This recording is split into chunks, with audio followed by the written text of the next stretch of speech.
오늘 저는 에레미야서 17장 5절로 8절의 말씀을 가지고 크게 한번 따라 하시겠어요? 하나님을 의리하는 자의 복, 하나님을 의리하는 자의 복, 이란 제목으로 은혜의 말씀을 나누고자 합니다. 우리들은 살면서 우리가 자랑스럽게 생각하는 것들이 많이 있는데요, 그 가운데 우리의 뒷배경에 대해서 자랑스럽게 이야기할 때가 있습니다. 옛날에는 내 아버지가 어떤 높은 지에 있다라고 하는 것을 자랑스럽게 생각했던 친구들을 본 적이 있어요. 그러나 그러한 자랑스러운 그러한 뒷배경도 세월이 지남에 따라서 다 사라지더라고요. 나라도 마찬가지입니다. 옛날 군사와 경제에 막강한 권력을 가지고 세계를 지배하고 통치했던 나라가 지금은 가난하고 피폐한 삶을 사는 나라가 너무나 많이 있죠. 이것이 바로 인간이 이끄는 능력의 한계성임을 증명하고 있습니다. 그래서 오늘 본문에 사람을 의지하며 사람의 생각대로 사는 사람은 사막에서는 떨기나무 같아서 좋은 일이 오는 것을 보지 못하고 광야 간조한 곳, 건건한 땅, 사람이 살지 않은 땅에 사는 것과 같다라고 말씀하고 있습니다. 다시 말해서 인생의 허무함과 삭막함을 말씀한 것이죠. 그러나 하나님을 의지하고 의리하는 그 사람은 마치 물가에 심은 나무 같아서 잎이 청청하고 가뭄에도 걱정이 없이 결실을 많이 맺게 되는 축복을 받게 된다라고 말씀을 하고 있어요. 저는 오늘 말씀을 통해서 우리 광명순복음교회 성도님들이 하나님께서 약속하신 물가에 심겨진 나무처럼 잎이 청청하고 어떤 가뭄에도 축복의 열매를 많이 맺는 축복의 사람들이 되시기를 예수님의 이름으로 축원합니다. 그러면 하나님을 의지하고 의리하며 사는 그 의미가 무엇일까요? 첫째로 하나님의 말씀의 지혜를 기도로 구하는 사람이다 라고 이야기해요. 오늘 보면 에레미야서 17장 5절입니다. 시작. 무릇 사람을 믿으며 육신으로 그 힘을 삼고 마음이 약해서 떠난 그 사람은 저주를 받을 것이다 라고 말씀을 하고 있고요. 그리고 곧바로 뒤이어 에레미야서 17장 7절에 시작. 그러나 무릇 야훼를 의지하며 야훼를 의리하는 그 사람은 복을 받을 것이라 라고 말씀하고 있습니다. 에레미야 선지자는 처음에 사람을 의지하는 사람은 간조한 곳, 사람이 살지 않은 땅에 사는 것과 같은 삶을 살고 저주와 같은 그런 삶을 살지만, 그러나 야훼를 의지하는 그 사람은 오직 하나님의 은혜 안에서 사는 사람은 하나님께서 약속하신 복을 채워주신다는 것을, 풍성하게 부어준다는 것을 말씀하고 있는데요, 여러분 믿으시면 아멘 하시기 바랍니다. 이 세상의 사람들은 이 땅에 살아가는 동안 의지할 것들이 참 많이 있다고 생각해요. 어떤 사람은 사람을 의지하기도 하고요, 어떤 사람은 자신의 재능이나 자신의 지식을 의지하기도 하고요, 어떤 사람은 자신이 노력해서 얻어낸 학력의 스펙이나 재물을 자랑하며 의지하면서 살아가기도 합니다.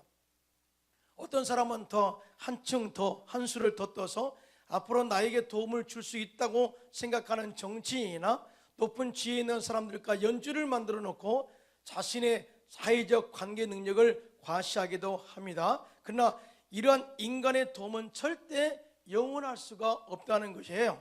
그들의 도움을 줄 수 있는 자리에서 물러나거나 주의가 바뀔 때는 모든 것이 그것으로 끝이 난다는 것을 이야기하고 있어요. 더군다나 인간이 죽으면 모든 권세나 영광도 불의 꽃과 같이 다 말라 비틀어져 버리는 것이 인생사다라는 것을 말씀하고 있는데, 그래서 시편 146편 3절 4절 이렇게 말씀합니다. 시작. 귀인들을 의지하지 말며 도울 힘이 없는 인생도 의지하지 말지니 그의 호흡이 끊어지면 흙으로 돌아가서 그날에 그의 생각이 소멸하리로다 라고 정확하게 말씀을 하고 있어요. 참 우리나라처럼 참 희한한 나라가 없어요. 대통령만 지나고 나면 꼭 조사를 받아 감옥에 들어가. 대통령 옛날에 아이들한테 너 뭐 될래? 대통령 된다 그랬어요. 요즘은 대통령 된 사람 하나도 없답니다. 예. 떠밀려서 대통령이 돼. 또 뿐만 아니라 함께 정부를 도왔던 사람들이 함께 죄값을 치르고 이 감옥에 들어간 것을 보게 되는데요. 이게 바로 인생의 권력의 허무함이, 권력이 아무리 정말 높은 권세를 가지고 사람들을 다스리고 또 지도한다 할지라도 그 권자에서 들어오게 되면 아무것도 아니라는 것이 증명됐죠. 또 뿐만 아니라 우리가 회사를 믿고 돈을 맡겼던 증권회사, 최근에 삼성증권에서 사원의 실수로 1,000원을 보내야 되는데 1,000주를 보내버렸습니다. 1,000주. 그러니까 한 사람에게 이렇게 1,000원을 보내야 되는데 이렇게 계산해서 1,000원짜리가 1,000주가 됐으니까요, 그 가치라는 것은 이루 말할 수 없거든요. 자판 하나 잘못 눌러가지고 이 잘못 눌러서 38억 주를 배당받았고요, 사실은 이 주식은 없는 겁니다. 깡통입니다. 가상 주식이에요. 그런데 있는 것처럼 보내버릴까요? 이 잘못되어서 이 소원에, 그러니까 잘못된 주식이 38억 주를 보낸 그 돈이 얼마냐? 112조 원이나 됩니다. 여러분들 놀래도 않으면 내가 무슨 말을 해야 놀랄까요? 아니 100억도 없으시면서 112조나 돼요. 엄청나죠. 엄청나죠. 그런데요, 여기에 삼성 직원들이 뻔히 이것이 잘못된 것을 알면서도 자기에게 배당된 주식을 팔았는데요, 16명의 직원이 팔았는데 501만 주를 팔아가지고 큰 손해를 입혔어요. 물론 이 사람들은 죄값을 치르게 될 위기에 처했습니다. 이 일로 인해서 삼성증권이라는 브랜드가 쌓아 올렸던 신뢰와 평판이 크게 무너져 버렸고요, 또 그 회사를 믿고 투자했던 사람들이 큰 손해를 보게 된 것을 보게 되는 게요, 이것이 어떤 의미냐면은 세상에 믿을 만한 사람은 아무도 없다. 세상에 믿을 사람 아무도 없어요. 옆 사람 인사합시다. 세상에 믿을 사람 하나도 없습니다.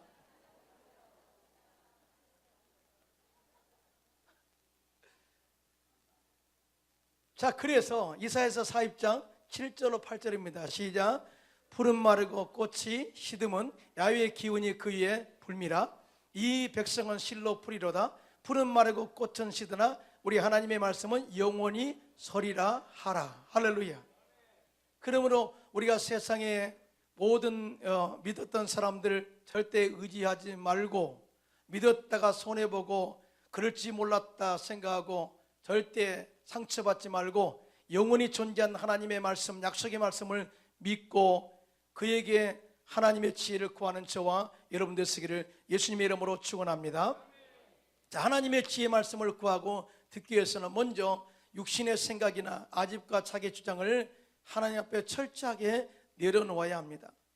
세상 사람들은 세상의 지식이나 학문이나 사람들의 계획이 탁월하다고 생각하지만 참으로 어리석은 생각이죠. 성경 고린도전서 1장 25절에 이렇게 말씀하고 있어요. 다 같이 시작. 하나님의 어리석음이 사람보다 지혜롭고 하나님의 약하심이 사람보다 강하니라. 무슨 말씀이에요? 차원이 다르다는 거예요.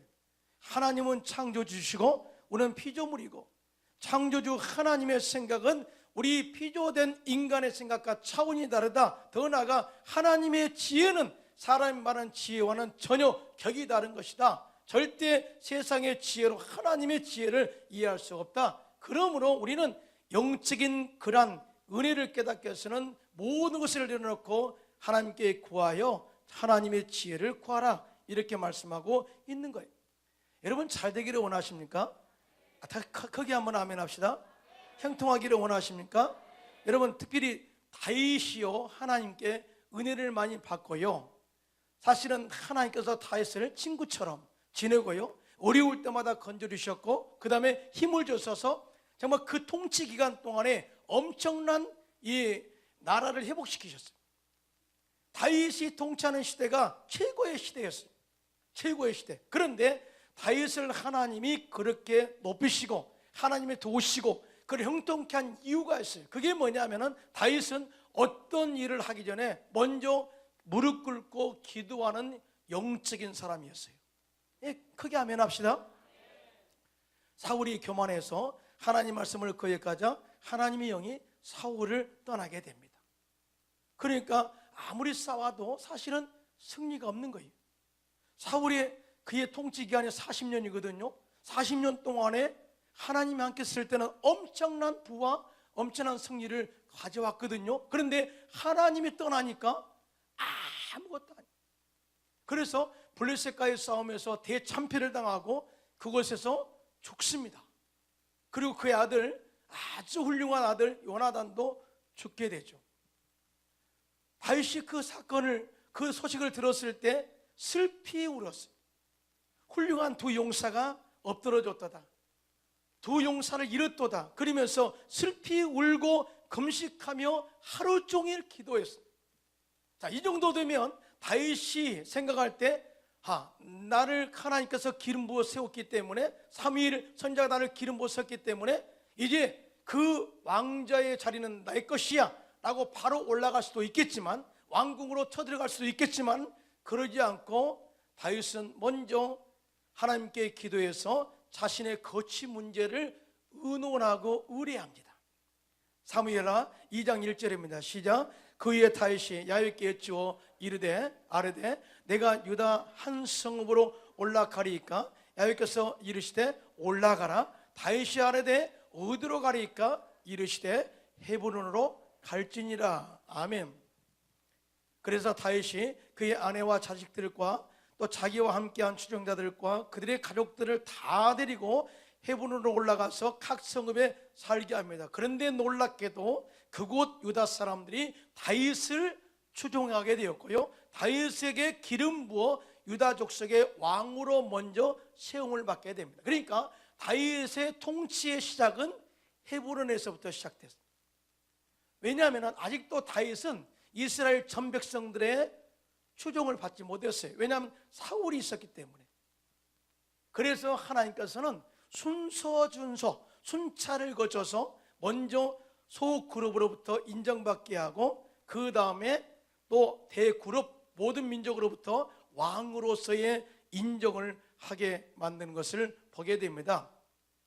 그 이후에 이스라엘 사람들이 다윗에게 기름을 부어서 이스라엘 왕으로 삼게 되는데요, 이 소식을 들은 블레셋 사람들이 군대를 조직하여 다윗을 치러 르바임 골짜기에 진을 쳤어요. 그때에도 다윗이 이 소식을 듣고 바로 블레셋을 공격하지 않고 대항하지 않고 먼저 기도로 하나님의 지혜의 말씀을 구하고 의뢰했습니다. 자, 역대상 14장 10절입니다. 시작. 다윗이 하나님께 물어 이르되 내가 블레셋 사람들을 치러 올라가리이까? 주께서 그들을 내 손에 넘기시겠나이까? 하니 야훼께서 그에게 이르시되 올라가라. 내가 그들을 내 손에 넘기리라 하신지라. 이 말씀을 듣고 다윗이 순종해서 바알브라심으로 올라가서 그들을 쳤는데 하나님의 물을 쪼개같이 내 손으로 내 대적을 흩으셨다고 선포하면서 하나님의 도우심의 은혜를 바알브라심이라고 고백하면서 블레셋과의 전쟁에서 대승리를 거두게 된 것을 선포했어요. 자, 그 이후에 블레셋 사람들이 다시 또 쳐들어왔습니다. 골짜기를 침범했습니다. 그때 또다시 다윗이 하나님께 기도로서 하나님의 뜻을 묻고 하나님의 말씀의 지혜를 얻게 됩니다. 그때 하나님께서 전혀 다른 방법으로 역사하기 시작합니다. 역대상 14장 14절로 15절입니다. 시작. 다윗이 또 하나님께 묻자온데 하나님이 이르시되 마주 올라가지 말고 그들 뒤로 돌아 뽕나무 숲을 맞은편에서 그들을 기습하되 뽕나무 꼭대기에서 걸음 걷는 소리가 들리거든 곧 나가서 싸우라. 너보다 하나님이 앞서 나가서 블레셋 사람들의 군대를 치리라 하신지라. 아멘이에요. 여러분, 이 말씀의 의미는 뭐냐면은 다윗이 기도하니까 그 순간순간마다 하나님께서 방법을 가르쳐줘요. 마주 올라가 쳐라 그렇게 말할 때가 있고요, 아니야 지금은 마주 올라가면 많은 군대가 소해를 입혀, 그러니까 무나무 숲을 뒤로 숨어 매복했다가 위에서 걷는 소리가 나거든 일어나서 그들을 치라 이렇게 말을 해요. 그러면서 뭐라고 말씀하시냐? 너희들을 앞서 하나님의 군대가 그들을 먼저 치리라 이렇게 말씀을 해요. 여러분, 신앙생활을 내가 한다고 생각하는데 그렇잖아요. 성령이 우리 가운데 임하시고 말씀이 우리 가운데 임하시고 우리의 기도를 통해서 하나님의 지혜가 임할 때 그 말씀으로 이겨 마귀를 진멸하고 승리해 나갈 수 있다는 사실을 믿으신 분만 손들고 아멘 하시기 바랍니다. 다윗은 이 말씀에 하나님 명령에 순종해서 블레셋 군대와 싸워서 대승리를 이루게 되었고요, 기브온에서부터 게셀까지 이르렀더니 다윗의 명성이 온 세상에 퍼졌고 야훼 하나님께서 모든 이방 민족으로 그를 두렵게 하셨더라고 증언하고 있습니다. 우리는요, 십자가에서 하나님의 능력을 다시 덧입어야 될 줄로 믿습니다. 십자가에서 예수님께서 마귀를 멸하셨고요, 우리의 모든 죄를 사하시고 용서받은 의인으로 만들어 주셨고요, 또 뿐만 아니라 모든 저주에서 속량하셔서 아브라함의 복을 받게 하셨고 풍성한 복을 누리도록 주님께서 예비해 두셨고요, 저가 채찍의 맞음으로 너희가 나음을 입어서 영혼육이 건강한 삶을 살다가 우리가 이 땅에서 모든 생명을 다할 때 영원한 천국에서 주님과 더불어 왕노릇하도록 길을 열어놓으셨어요. 할렐루야. 이것이 들려와야 돼. 기도할 때마다 내 마음속에 들려와야 돼. 기도할 때마다 그것이 내 것으로 확신이 다가와야 돼. 그럴 때 기도하게 되고 그것을 붙잡고 나갈 때 하나님께서 내 믿음대로 될지어다 열매를 크게 풍성하게 맺게 할 줄로 믿습니다. 둘째로, 하나님을 의지한다는 의미는 마음의 중심을 하나님의 뜻과 생각으로 채워라, 이렇게 말씀을 해요. 오늘 본문 5절에 보니까 무릇 사람을 믿으며 마음이 야훼에게서 떠난 그 사람은 저주를 받을 것이라 라고 말씀하고 있는데, 마음이 떠난 사람, 즉 마음이 얼마나 중요한가? 또 성경에 말씀하죠. 너는 마음과 뜻과 정성을 다하여 하나님을 사랑하라.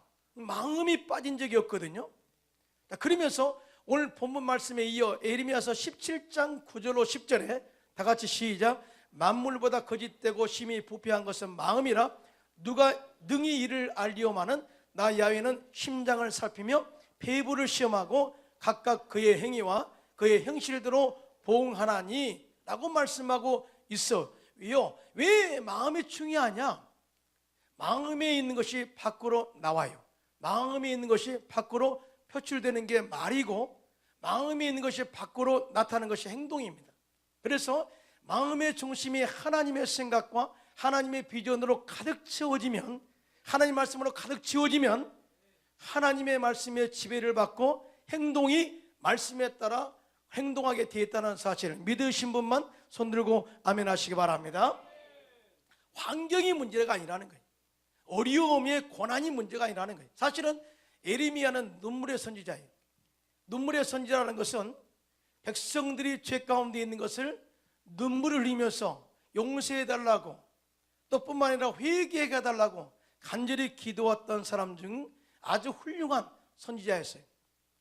그래서 예레미야 선지자는 유다가 하나님의 심판으로 멸망받을 것을 눈물을 흘리면서 경고합니다. 하지만 심판 중에도 회개하고 하나님을 의리하고 돌아서면 하나님이 그들을 바벨론 포로에서 건져내시겠고 다시 돌아오게 하시겠다 뿐만 아니라 전 인류를 구원할 메시아를 보내주신다는 엄청난 하나님의 뜻과 소망과 희망을 선포하게 됩니다. 자, 크게 아멘 합시다. 자, 그런데 문제는 뭐냐? 이스라엘 백성들이 그걸 받아들이지 않는다는 거예요. 아무리 하나님의 말씀을 선포해도 그들의 마음속에 하나님의 마음이 와 닿지 않는 거예요.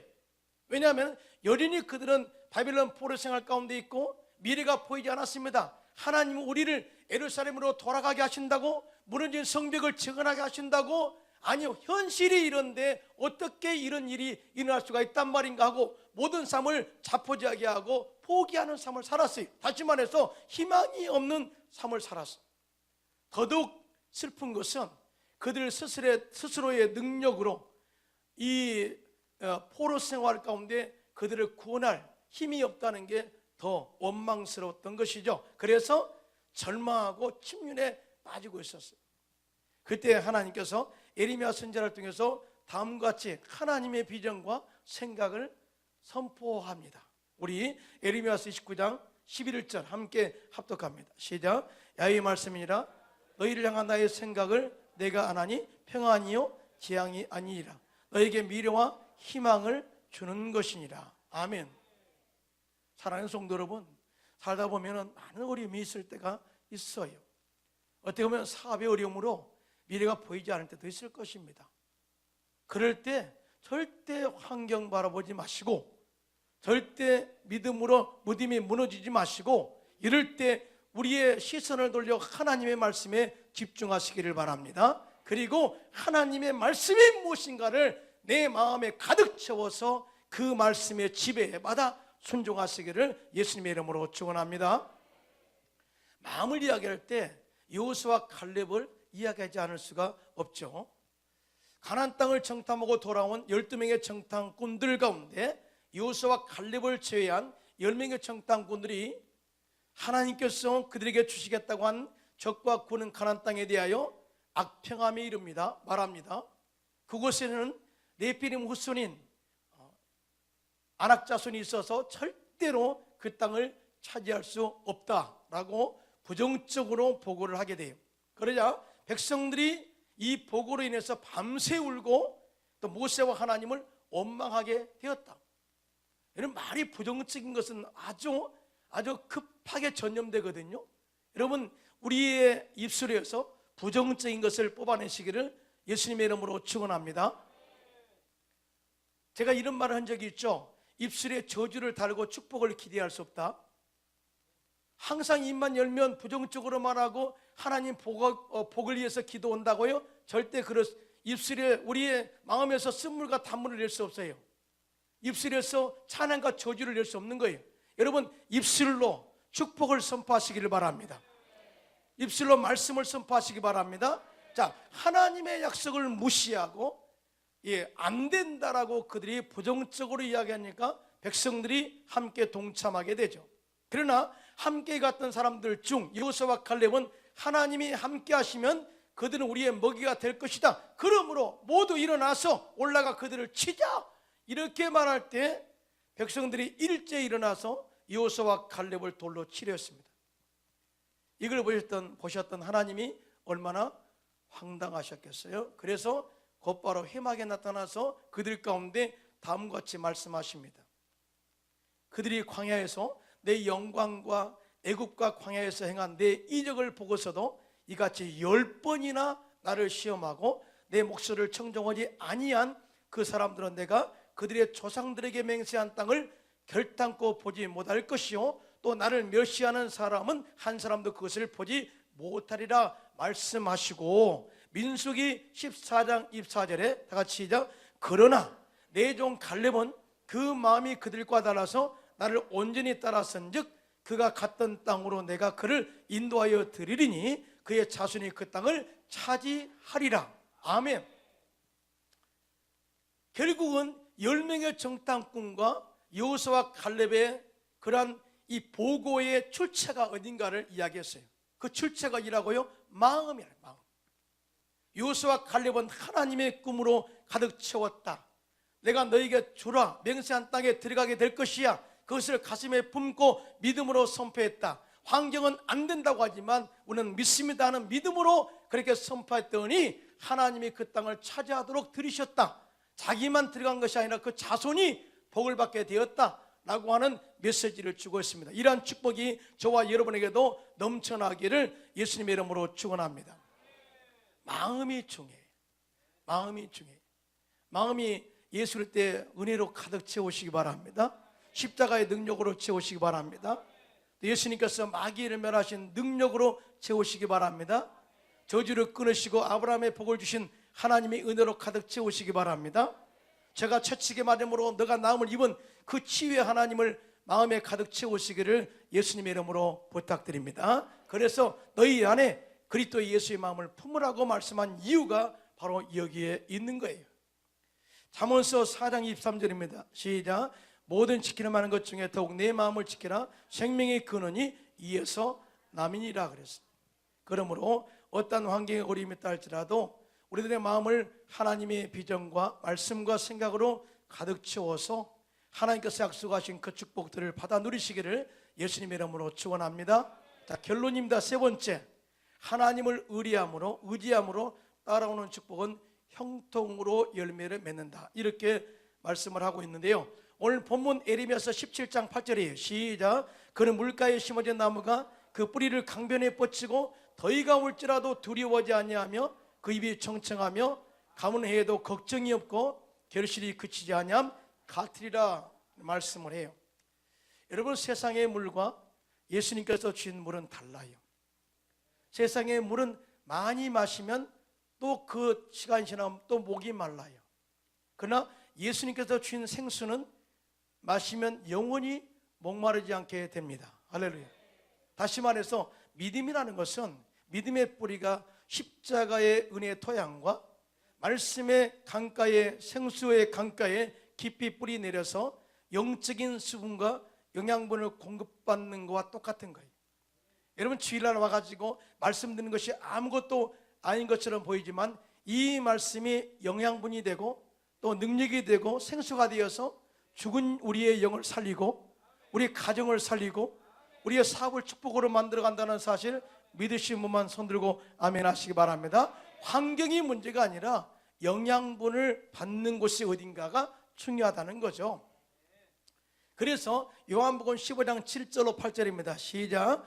너희가 내 안에 거하고 내 말이 너희 안에 거하면 무엇이든지 원하는 대로 구하라. 그리하면 이루리라.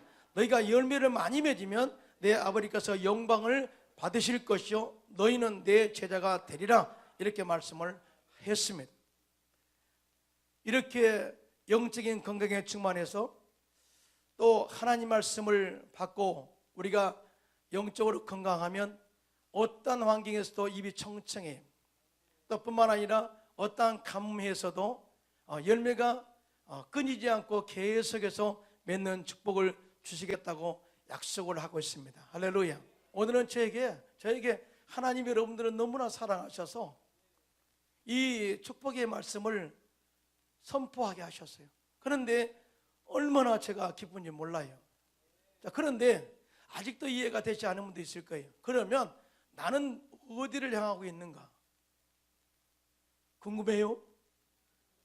궁금하면 500원.